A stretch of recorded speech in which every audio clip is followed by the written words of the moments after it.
Today, we discuss the newest enhancements and bug fixes in the latest and greatest release of MEX 15 and MEX iOS. In this release, after listening to the community, we have made a couple of improvements to the user license and login systems to enhance security and license management. If you navigate to the control files within MEX 15, you'll find a new checkbox called Enforce Login after timeout expires. This change applies to both MEX 15 and MEX iOS. When MEX is not used for the configurable timeout period, the user will be prompted with a login pop-up and will have to re-enter their details to begin using MEX again.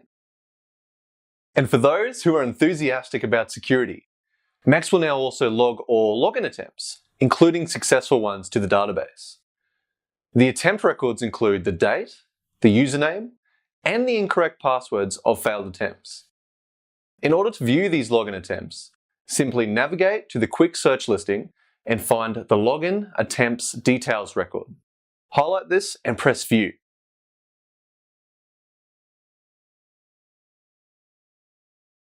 And while we're on the topic of quick search, we've also taken the time to make it more robust, allowing greater support for a range of different SQL queries and column names. For example, now you can have dashes in the column names. Another enhancement the community has frequently requested is enhanced functionality to the asset import to allow you to easily move an existing asset to another parent asset in the tree. If you navigate to the side menu and click Import Export Data, you'll see a brand new import called Assets with Movements. Due to the complex nature of the asset tree, there are a few conditionals in identifying the asset and the correct parent asset to move it to. The parent asset number must exist only once in the entire asset tree. If it doesn't exist in the database, it must exist as a valid row inside the spreadsheet. If it exists more than once in the database or the spreadsheet, the row will be rejected. The asset number must exist once or less in the entire asset tree. If it doesn't exist in the tree, it will be created as a new asset under the parent. If it does exist, it will be moved. Other than the above, everything works the same as the original asset import. Let's head over to the activator. As we all know, the MEX activator is a complex beast.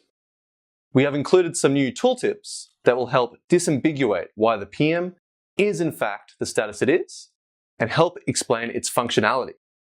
Simply by hovering over the checkbox column, they appear. The latest release of MEX iOS also includes official support of iOS 11. We searched the system for layout issues and promptly corrected them, as well as smoothing out some rough edges to ensure MEX is responsive and enjoyable to use. Some additional improvements for MEX iOS include, but aren't limited to, improvements in ranging to better handle viewing open requests, better handling of a flaky internet connection so you don't lose data if you lose connection. Connecting and working with Bluetooth devices has been improved and is easier than ever. If you have automatic updates checked, then upgrading, well, as you guessed it, will be automatic. Otherwise, you'll have to contact MEX support for details on performing the menu upgrade. Keep in mind, these are only some of the enhancements and bug fixes resolved in the latest release. You can find the full release notes on the user portal. If you have any questions or have any issues, please get in contact with our support department at support@mex.com.au or call +61 7 3392 4777 and they will be more than happy to help you out.